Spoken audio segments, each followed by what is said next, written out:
Welcome to Pride Tamales, which is a holiday cooking demonstration and conversation that is geared towards the LGBTQ plus community, allies, friends, supporters, and tamale lovers. And we're really excited to have this finally happening. Our presenters today are Mack McCoy and Jonathan Alexander, and Chef Jessica Van Roo from the ARC Test Kitchen. And Jonathan is a faculty member in the English department, and he's also an author of several memoirs about his experiences growing up queer in Louisiana and Points Yonder. And Mack McCoy is his spouse, an amazing neighbor, person, friend, and healer. They're both wonderful cooks as well. And I'm really happy to have both of them here today for this event. And Jessica Van Roo is our test kitchen chef and culinary educator par excellence, who is always game to try out recipes, share ingredients with all of you and techniques, and just be part of the conversation. I hope people had a chance to pick up their tamale kit. Mine is already missing a tamale because I could not wait to try. But this is something that Jess has introduced since we're still doing remote events this fall. How can we have the tactile and gustatory and alimentary experience that food promises? And so she's created these wonderful kits. And I hope that there are people in the audience who had a chance to pick these up yesterday and are either going to eat or cook along with this session. So let me just say a little bit about how this came about. Jonathan wrote to me, I think really at the beginning of the fall quarter, saying he really felt that LGBTQ students were coming back to campus with special burdens, anxieties, traumas after a year of perhaps sheltering in family situations that were hostile or not easy to be in, and then coming back to campus with their own sets of issues and concerns. And could we do something that would be welcoming, that would be celebratory, but would also recognize pain and challenge? And that kind of sounds like the holidays. Right? The holidays are celebratory, but they can also be times of present difficulty or bitter and difficult memories. And so we had originally thought about doing a Friendsgiving event, but that became very difficult to schedule. And so we thought, well, we'll do a tamales event. Tamales are associated with the holidays in many communities. They're fun and beautiful and tasty, and they can be vegetarian or meat. And they can also, you can do a lot of different things with them, right? You can be creative and experimental. So this is what we're doing, Pride Tamales. And we're just really delighted to have all of you here to join us in this culinary and experiential adventure together. So Jonathan and Mack, maybe you could just talk a little bit about your understanding of the event, why tamales, and what we're going to be doing today. Thank you, Julia. It's so good to be here. When I was thinking with you about what we possibly could do to welcome our LGBT students back to campus, I was trying to think, well, I've already had a chance to be in the test kitchen, to be in the ARC kitchen and make jambalaya with Chef Jessica. I've had the chance to do that. And I thought, well, and with my mother. And I thought, well, it would be fun to do something. It would be something to do something with my spouse, with Mack, my husband. And I'll never forget years ago going to a separate test kitchen where we were all making tamales together. It was one of those experiential events where we were making holiday tamales. And it was really the first time that I heard Mack talk with so much fondness about making tamales as a young man. And I thought, this is really the thing we should be doing. This would be a fun thing to do. It would harken back to fond childhood memories, but it's something we can also share with people in the holiday spirit. So I'm really glad you were willing to do this, Matt. I had a choice. You had a choice. That's right. You know how marriage works. So, but I know it's been a long time since you've made tamales, but I'm really glad that you were willing to do this and share it as a holiday tradition within your family, and also as my husband. So. Oh, thanks, honey. I appreciate it. Yeah, why tamales? It's a family tradition that is kind of haphazard. You know, I'm, like many Americans, mixed. So I have a bit of indigenous American in me. I have some Spanish in me, German, Scottish, and Irish. And so the indigenous and Spanish come from my mother. And she didn't talk a whole lot about her childhood. I guess it was a pretty rough upbringing. But one thing that she was really passionate about was cooking. And for some reason, from, I guess, as soon as I could sit up as a baby, I wanted to be in the kitchen with her.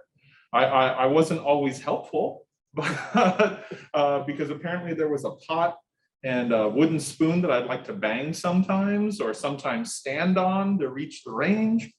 But you know, I did the best I could. And so tamales, yeah, it's a family tradition, and it's something that is near and dear to my heart. So how could I say no? And it's a family tradition for many Latin households as well. Well, and indigenous households, period. I mean, tamales go back thousands of years in the Americas. And so absolutely, people do it for holidays, they do it for weddings, they do it for special events. It's very labor intensive, right? Just as you know. Yes, and so most of you should have gotten some tamales, and we've got some cool supplies that we're going to show you, and also tell you where to get them, because we're lucky in California. All of this is very, very accessible. Where I went this morning was El Super in on where is it? Bristol in Santa Ana. So you can find a lot of these products. I made all the tamales by myself by hand, and so sorry for the varying sizes. But they're a lot of fun. And so I think we're gonna maybe start making some, and we're gonna show you what. So what I'm going to do first is I am going to show you what everyone got. So everyone got a kind of like, oh, they got their kit, right? So everybody got a kit, just like this. I'm gonna make the batter, and then Mac and Jonathan are going to help me form the tamales. So come on over. Okay, so first of all, you guys should have soaked your tamales husks. If you want to use the tamale husks, you need to soak them. Do you want to talk about the tamale husks right now? Because this is something that we've been discussing.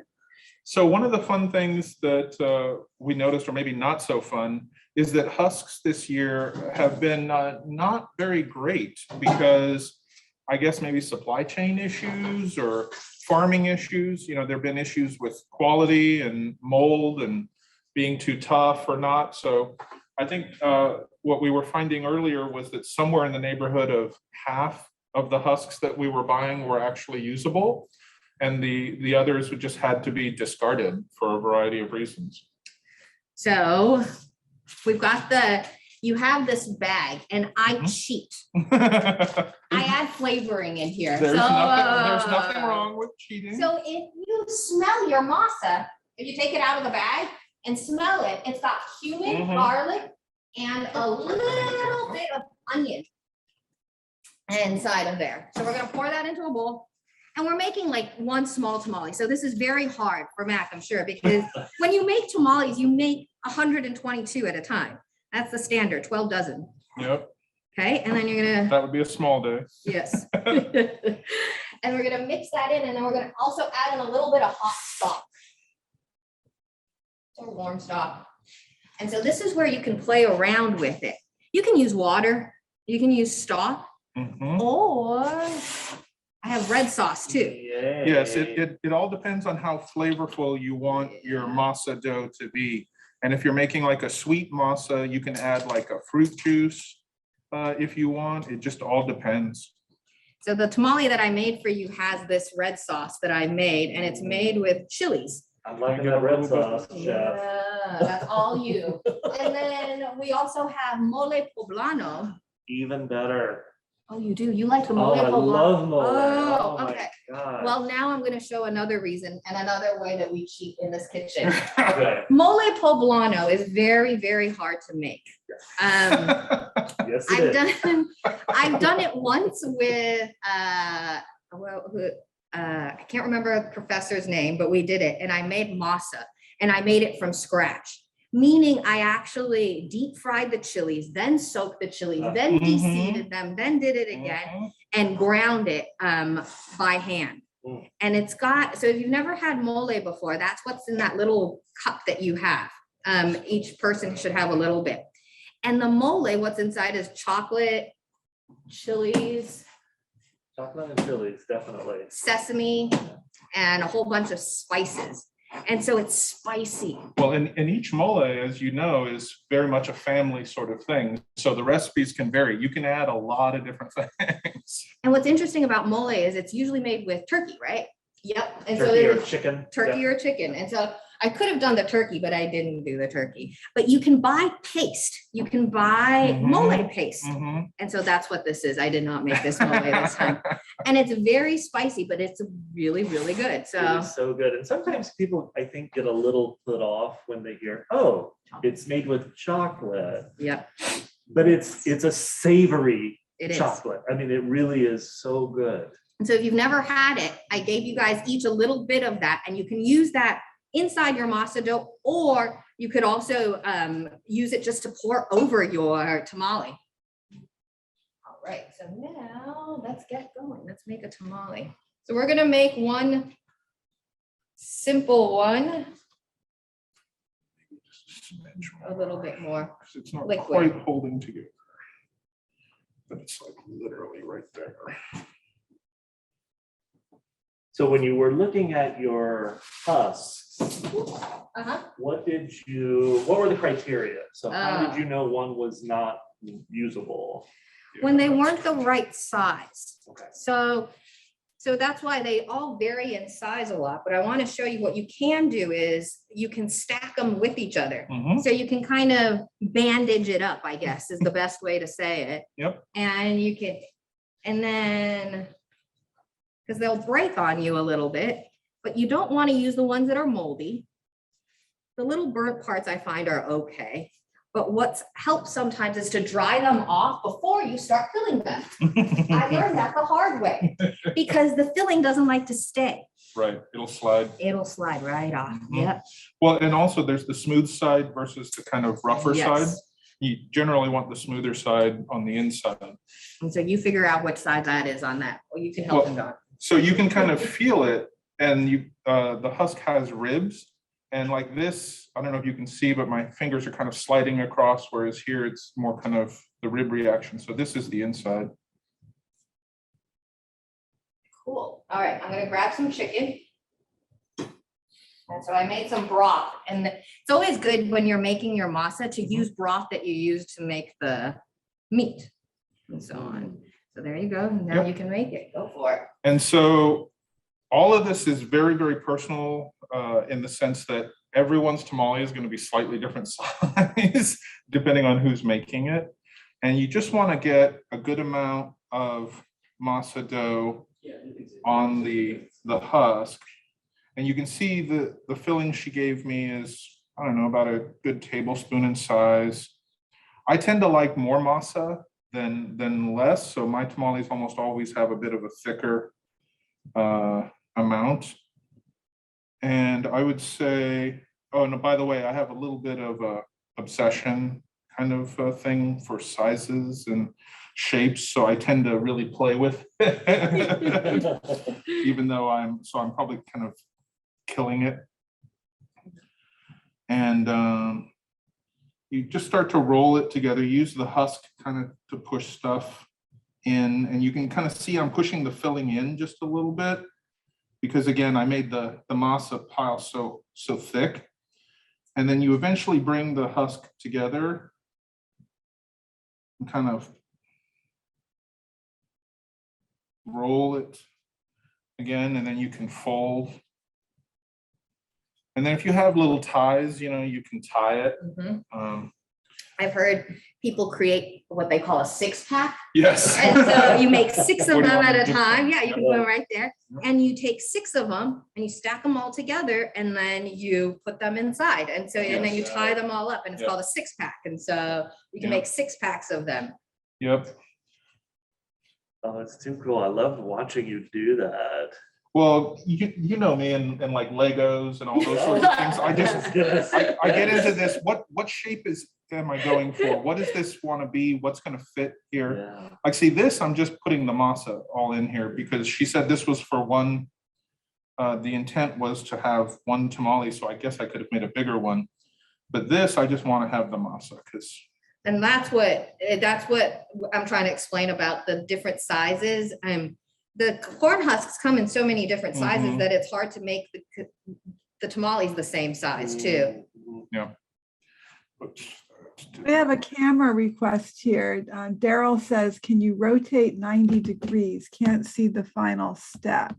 Ooh, Oh. okay, final step. Can you see? But I'm not sure. Sorry, I what can't Daryl's quite on. see what I'm. Hold on, Adam's gonna fix it. Adam's gonna fix it, don't worry. So we'll do it again. We've got a lot of masa to work with, don't worry. I can see pretty well, so I'm not sure. It may be a Oh, question okay. of Daryl's viewing, but Hopefully that's better for you, Daryl. But basically you just want to make sure that the husks, you know, all come together so that you're creating kind of a package.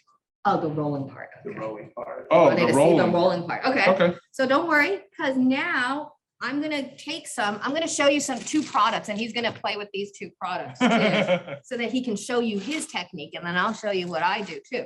I don't know that I'd call it the It technique. is a technique. It is. It's beautiful. You're making tamales. So, like I said, I went to the supermarket this morning and at the supermarket, only Mexican, Northgate, El Super, El Toro, all these will have masa already made for you. And there's different flavors. During Christmas, you'll find strawberry, pineapple with raisin. Yes. And so that's what I have here.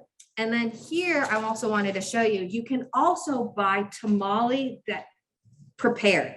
So what this means is it's got seasoning added to it and it's got the shortening or lard added. This one's the vegetable shortening. And if you look at it, it's a very thin batter almost. It is very It's a thin. very thin one. So I'll show you how to make your own if you want, but I'm gonna have him demonstrate how to fold with more of the pineapple one. And why don't you try to make one, Jonathan? You know, I don't have my gloves. The gloves are right over Oh, there, look, he I called see. you out. He called Yeah, you I out. got called out. So- Let me put on So my do it gloves. again. There we go.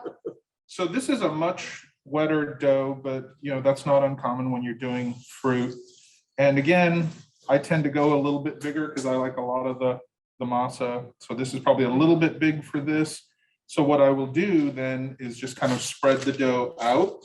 So basically elongate it. And then again, roll it up, bring the corn husk to the other side. And just kind of tuck it in there just a little bit so you can get a little bit of overlap. And then you want to be able to fold because when you're putting it in the steamer, they're usually kind of set vertically. And so you want the part that it's resting on to have just a little bit of a fold usually. That's one. Jonathan, do you Oh, want I to try? got, now I have my gloves on. All right. Yeah, What am I let's try. doing? Okay, so first you want to make sure you've got the smooth side up, right, versus the rough side. Okay. And so then you've got a big corn I got husk a here, big so, corn husk, and so okay. grab as much masa as you want. Be careful of your scarf. Be Okay. careful of your scarf. there. Oh, is that too much? That's going to be a sizable one, but that's fine. You've got more than Okay. a big enough. So just kind of, you know, smear it onto Smear it this on. middle part Okay. here of the husk. All right. And kind of, you know, Ooh, create a. it's messy. It's sticky. But it's fun. It is very messy. As a kid, I was one of the fun things we would enjoy is just that it was a time when we were allowed to make a mess in the kitchen. And trust me, the masa would get everywhere. You know, I seem to recall being chastised in my home for making messes when I'm making your dinner. I have So no idea what he's you talking don't know what about. I'm talking about? Okay. I just would like to point out Make a that mess. doing a tamale is a special event. All right, so that's when messes in the Messes kitchen are come allowed. out. Okay.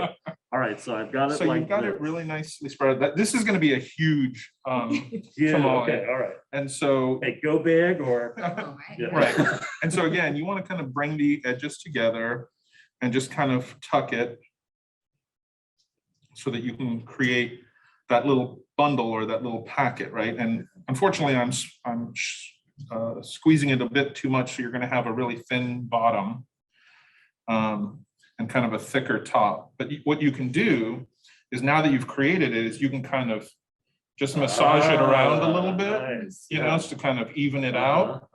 Wow. This is a technique. It is. There is There hey, I'm Well, impressed. All right. There's only technique because, like I said, I'm a bit of a nitpicker, a little. How to do things. Right. And so let's see, okay, if we had ones, can you do one where you mock it up? Where you pull, let me see. So if you have a piece that's not too large, what do we do? So there are a couple different things you could do. One, you could just make a smaller tamale, yeah. but then you're going to have to think about how you stack them in the steamer, because the smaller one will cook much faster than the larger one. And or what you can do is you can bring a couple of husks together to kind of create a larger packet. So since this is a nice wide husk and this is a long husk, you could basically lay them on top of each other to create, you know, this nice big space that gives you to work. But again, I mean, Different ways. yeah, there are lots of different ways to do it. It just depends on what you are going for. Cool. My family, we never really cared so much about the consistency of sizes some years, but other times it would be very regimented. And so, There were gift tamales. right, yes, exactly, if they were gifts. And so I have a steamer here. I'm gonna move it over here so that you can see, because if you steam them, this is a large steamer, obviously. Yes, And so if you don't have that, I like to tell people that you can pretty much do the same thing with foil. yes, So if you just create something and then you put your tamales on top, you just want to be able to have a level that the tamales don't touch the water, but you're letting the steam. And yes, they take an hour. I think that's the most shocking part about tamales is how long they take to cook. They do take a long time. That's a real shame because I'm hungry right Oh, now. no, that's why I have some already made. So how would you stack this if there weren't that many? So if there weren't that many, I like your use of aluminum foil. What we used to do actually is we would put like a bowl or like some other, like a Like can. that one right there. Yeah. You could put it right on. Oh, Yeah, yeah. I mean, like, so this bowl was used for the masa, so it doesn't really matter. No? But if you put it in the steamer like this, you know, if you've got just a small number, you've now created a nice little channel, Oh, that's cool. because Very typically, clever. Yeah. typically you want to have them stacked. And so then you can stack them kind of around and, you know, it goes in much more easily. Cool. That's kind of how I was raised when we would do a small batch. But trust me, when you're making tamales, you're not No, usually no. doing a small batch. Let me turn this around so So the you can camera see. can. See. So you can see what I've done is I've basically put the bowl in the middle of the pot here. And I'm just stacking the tamales around the bowl. So that's Should have done that, yeah. one way I to do used it. a lot of foil. I wasted a lot of foil. Hey, trust me, it happens in cooking, Yeah, right? I use a lot of foil. So what we saw, what you guys got was actually made from this. So when you go to the store, you can buy what you call masika. And there's two different types that you'll find. There's one that's specifically made for tamales. And so look for the one that says tamale. The other one will work fine too. But like I said, we're lucky where we are. We live in an area where there's a large Mexican community and they have a desire to find products like this. This is Masa Cabrada. No, you're fine, Donovan.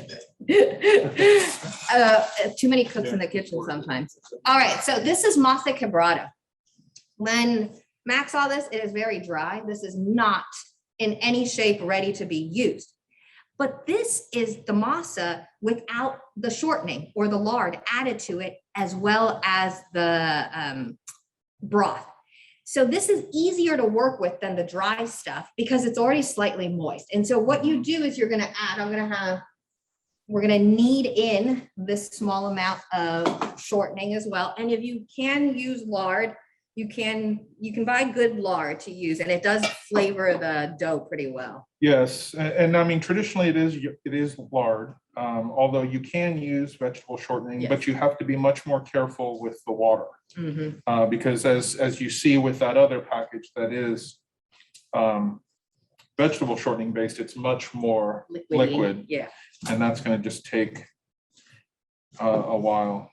And so I'm just being very haphazard here, mixing in the lard. I'm playing like I was a kid again, Yes. actually, because I didn't break it up or cut it up into smaller chunks.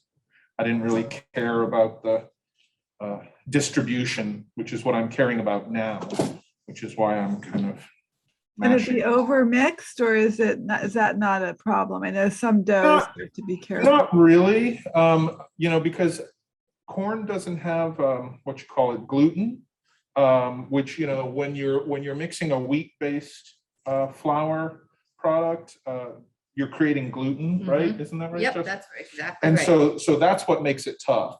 Since this is corn-based, you're not going to get that effect. But what he's saying about the vegetable shortening and the lard is it'll melt at a certain Yes. temperature. So the more you work it, Yes. it'll See- melt in your hands. Yeah, see how that's happening? So that's the one risk of Yes. overworking. But then you can just chuck it in your refrigerator or whatever and just keep working at it. Exactly. And then if you want, you can also add a little bit more of the stock into this as well Mm-hmm. and soften it up. And then if you do buy masa that already has seasoning in it, like salt, that's usually all that they add.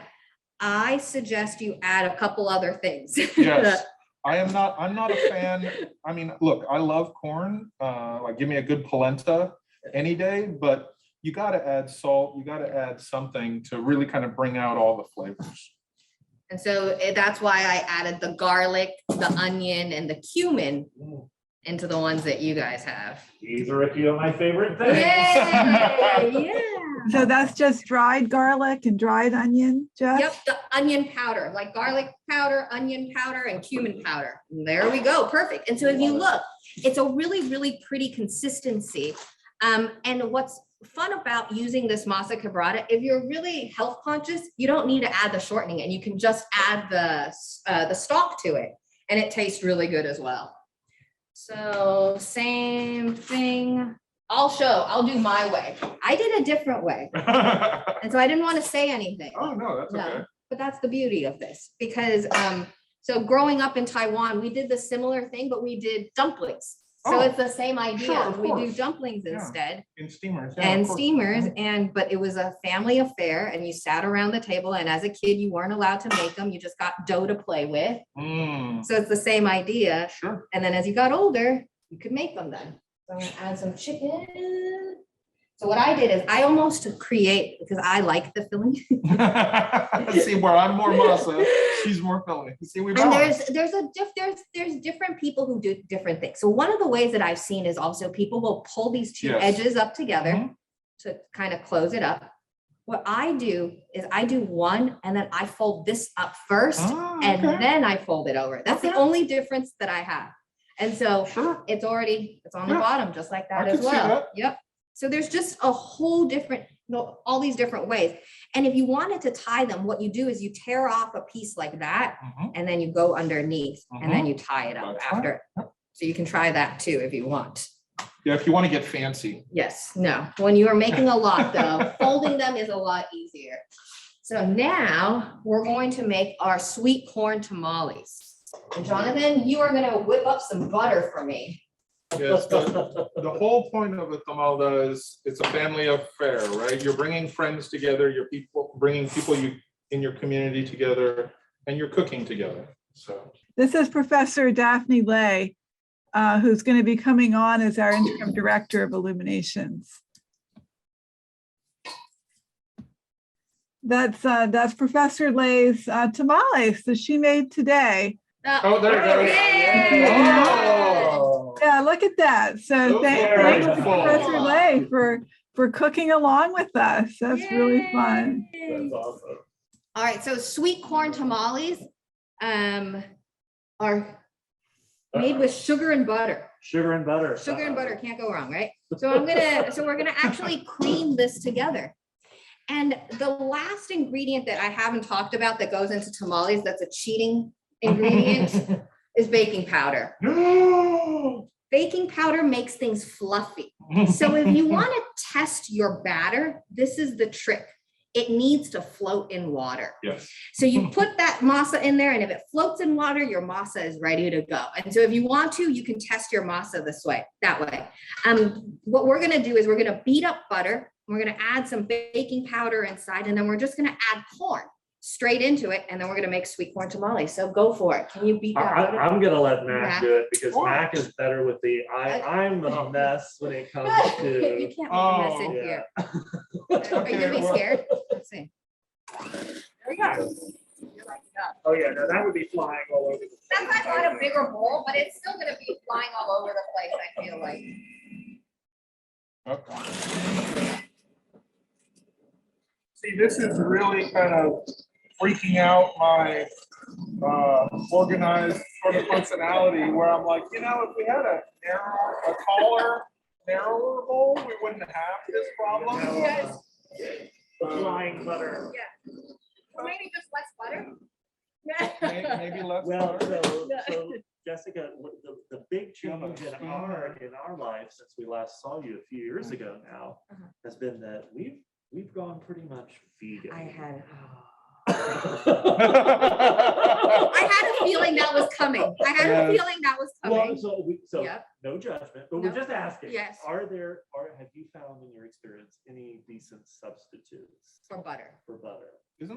And you're a little harder to hear now. I don't know what the issue is, but please speak up so that everyone can hear you. Okay, so, because I think we were using that. Yeah. Butter, a substitute for butter. I like the avocado ones, the avocado butters. Yeah. I like the That avocado makes butters sense. the That most. makes a lot of Yeah. sense. For dairy though, I am a big Kite Hill dairy. Kite We Hill. person. love Kite Hill. Kite Oh my Hill God. is the only thing that melts. It's the Yeah. only thing that blends. And so, yes, definitely. I'm sorry, you can't eat any of this maybe. Oh. Oh, no, you let Yeah. things slide every once in a while. And For a Jess, special occasion. Yes. Chef Jess, we have a question from one of our guests. If they didn't pick up their tamale kit yesterday, are there still kits available for them to There come by? are, yes, and There so you go. please come up to the kitchen and at the Ark, and we will have one ready for you. If you can just email me first though, so that I can have it ready for you. And my email address is jvanroo@uci.edu. Yeah, I know, you're like, what are you That's doing fine. with that? You just beat the butter. No. I was like, So, why and did and this was the other part, usually when you make sweet corn tamales, you use real corn.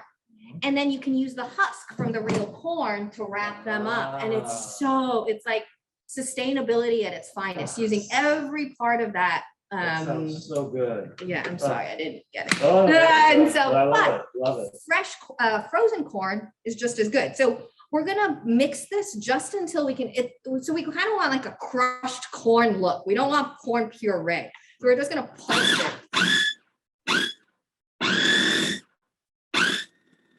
That's good. Good.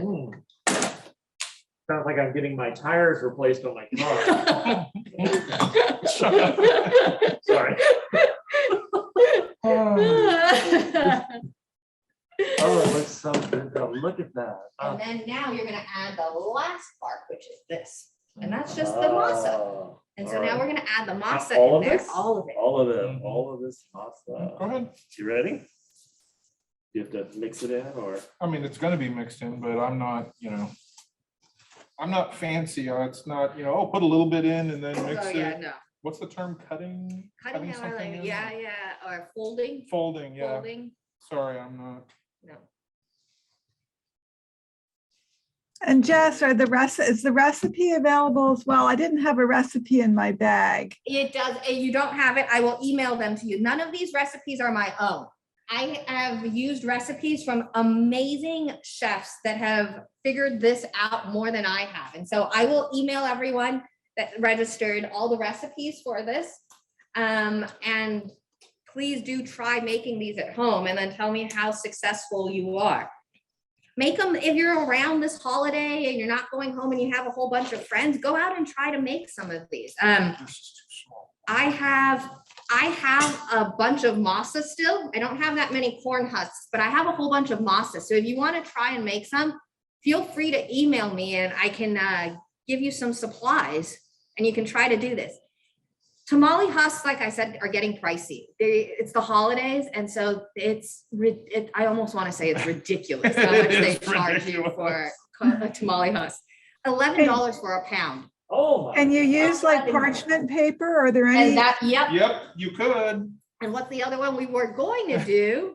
You could do banana leaves. You could do really anything that can kind of be steamed, right? That's going to let the moisture through. So historically, avocado leaves would sometimes be used. Cool.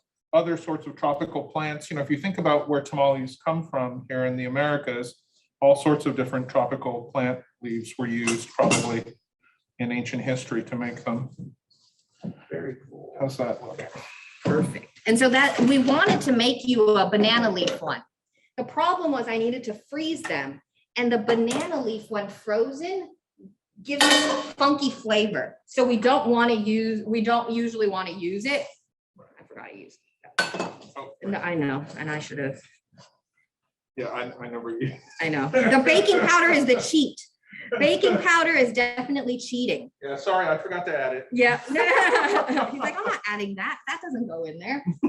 All right. So that's the sweet corn tamale. The sweet corn tamales are the easiest to make because there's no filling. So if you're not filling it. Right, the masa is the filling. Yes. And so here we go. One more time. Now we're getting to the bad husks. We're getting to the grunt. Oh, yeah. The end of it. Let's see what else I have. Well, if you have parchment paper, we can show using Yeah, I that. can show with parchment too, that's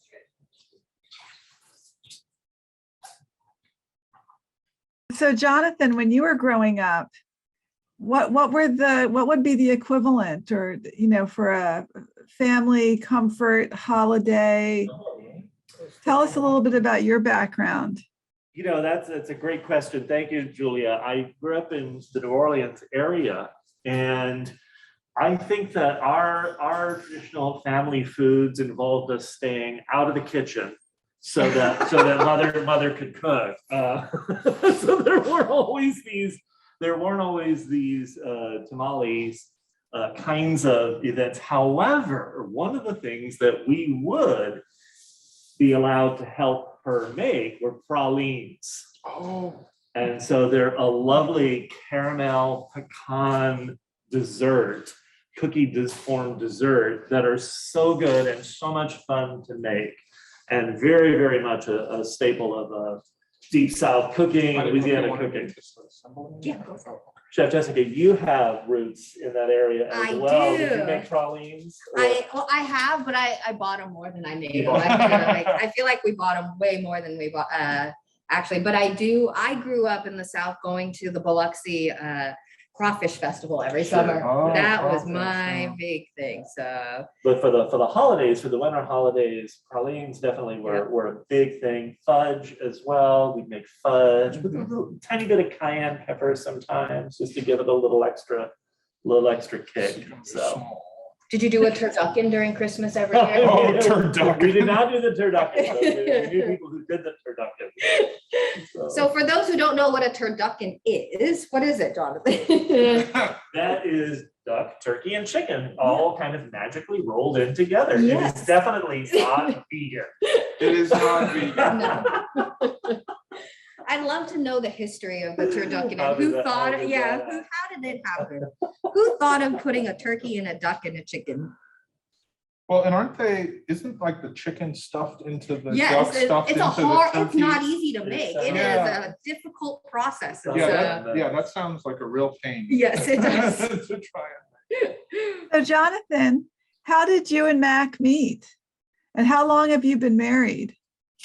So we are officially married in 2008. In that little window of time when it was legal within California before 2015, it became legal nationwide.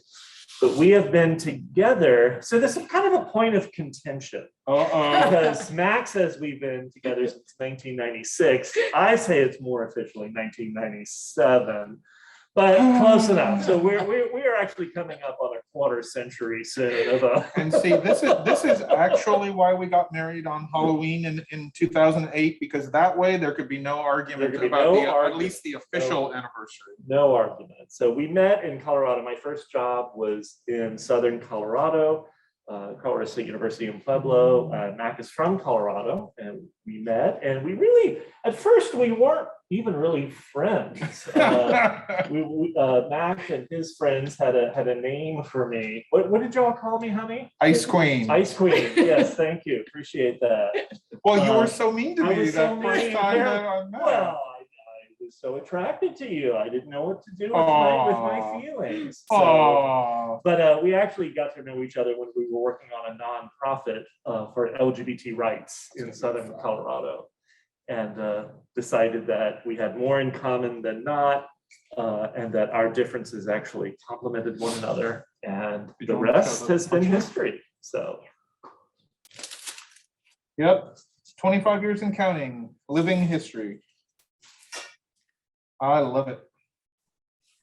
So I asked our guests if they would share what family recipe they would want to share with a group like this. Ooh, nice. And Chia said that they would like to share something that sounds sort of like a tamale, but different, a Taiwanese Chinese tamales or zongji, which uses bamboo leaves. Chia, do you mind telling us a little bit about that?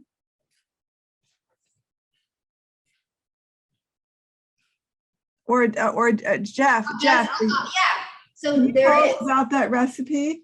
Yeah. So in Asian or in Chinese food or in Taiwanese food, we do what we call zongzi, and it's made with banana leaves too.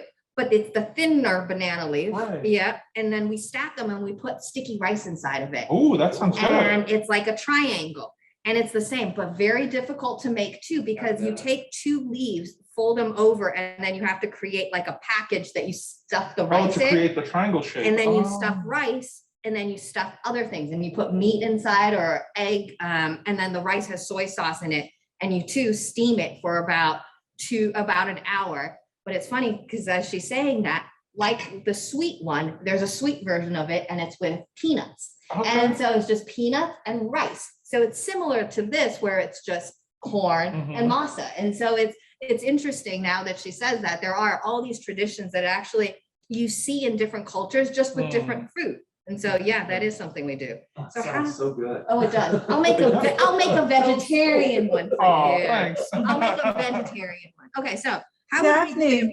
Daphne, do you want to share your experience making this dish, zongji? I'm sure I'm not pronouncing it correctly. You can just turn on your camera if you'd like. Yeah. I make songs every year. It is something I learned from my mom, and it's very labor intensive, very difficult to make. It involves soaking the rice the night before, and also marinating the meat. And every bamboo leaves have to be washed, dried, oiled. And so, yeah, it is like 2-day affair to make it. And yeah, but I love it because the whole house smells like bamboo leaves. And that is the we make that for the Dragon Boat Festival, and there many stories, associated with it. And, yeah, so it is a great tradition. It sounds amazing. We have a request here. Can we have a Jean-G making party next quarter? Yes. Maybe we can do Yes. that, because it sounds really like a great follow-up to our Tamale festival. Yeah. But for Chinese if you New want Year. to think about seasonally, they should be probably like we're probably in the summer, right? In the Close. yeah, or like we're doing spring quarter. Yeah. And we have a question here from Daryl Mack. Has anyone tried cooking these in an Instapot pressure cooker? Yes. I am the queen of the Instant Pot, if you don't know. Yes. Guess what? 30 minutes is all it takes. It's half the amount of time because of the pressure. Right. And they don't dry out as much.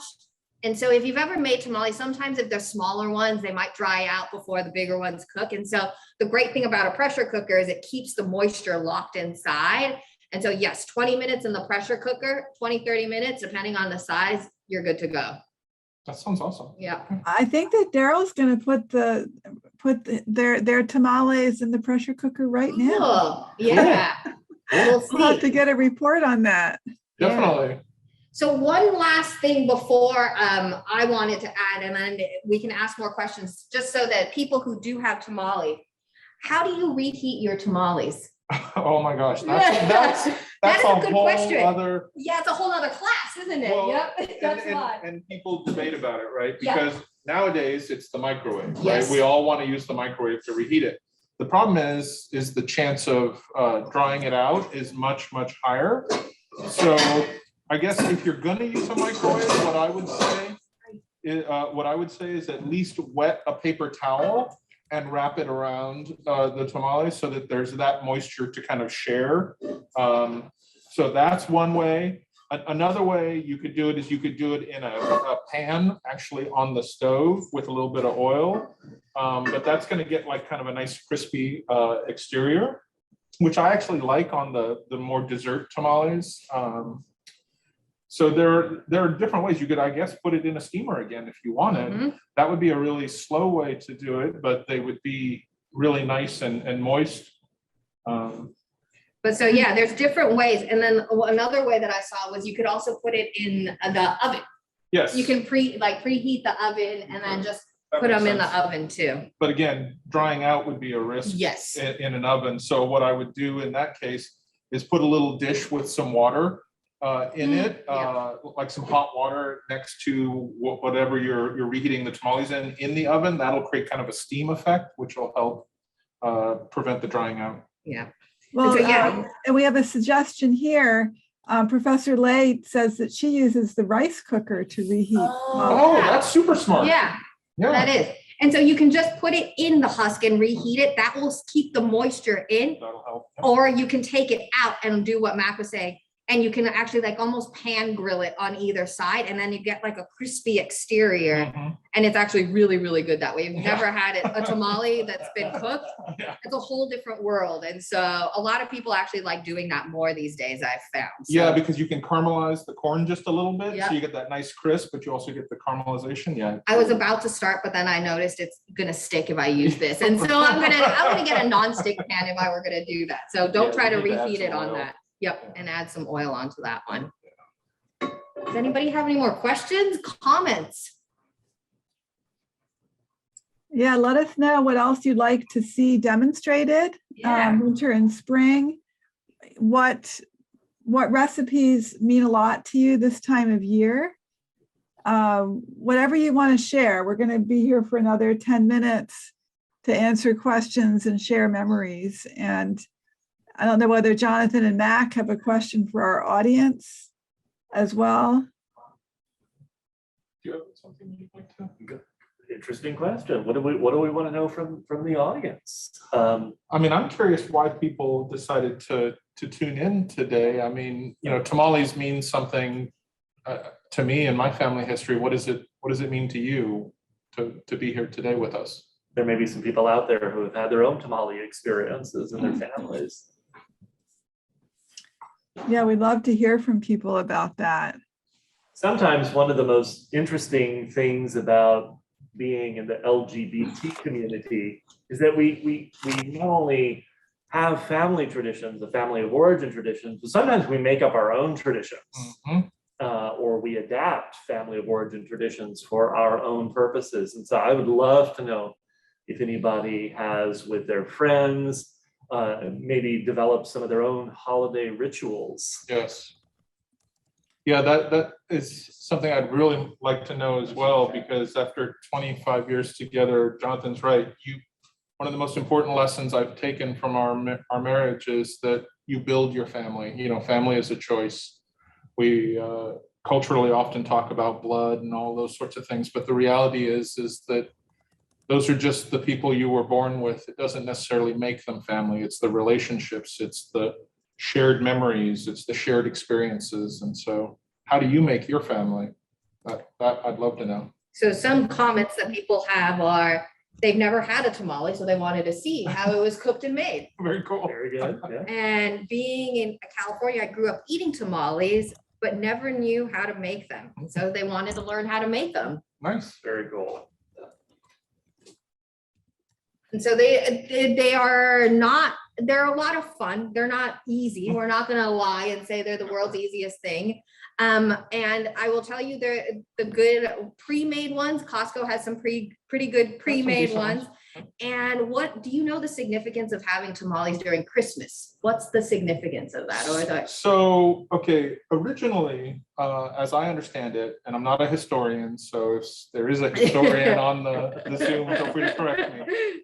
But my understanding is that tamales go back, 8,000-9,000 years or so, and that every deity of the indigenous tribes in the regions where tamales developed had their own tamale.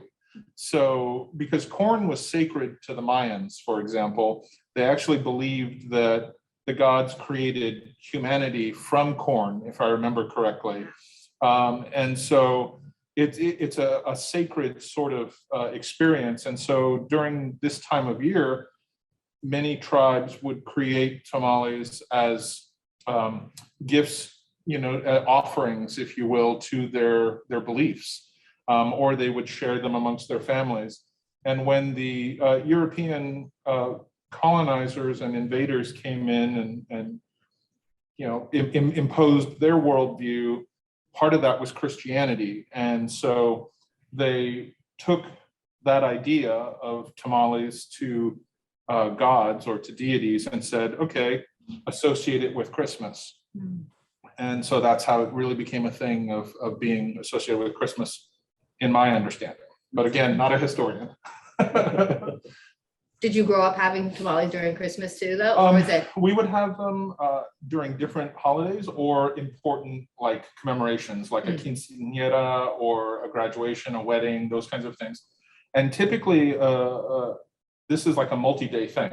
Yeah. Right. So day one is doing the prep work, usually, preparing the filling, grinding the corn, because we would actually start sometimes with the dried corn itself and grind it. And then the next day would be the assembly and cooking. And then the third day would be the distribution and or, eating and sharing it with people. So I imagine with kids home for the holidays, this was a way for your mom to keep you busy. Yeah, absolutely. Sure. Definitely.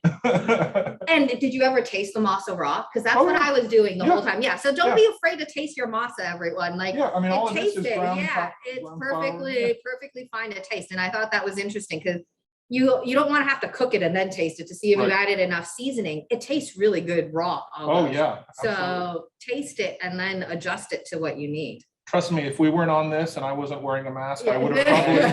probably. I know, I don't want to just stick my Is finger. it? I'm gonna do it. Oh, that mole, the mole, yeah.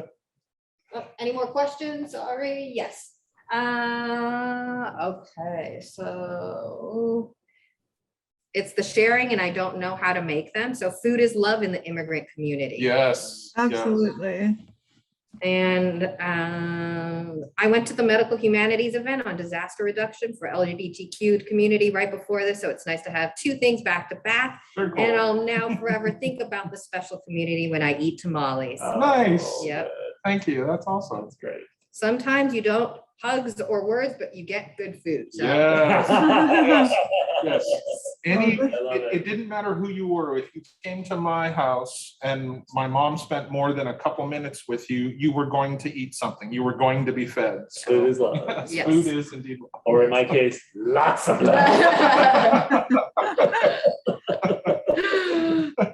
Thank you, everyone, for tuning in. Yeah.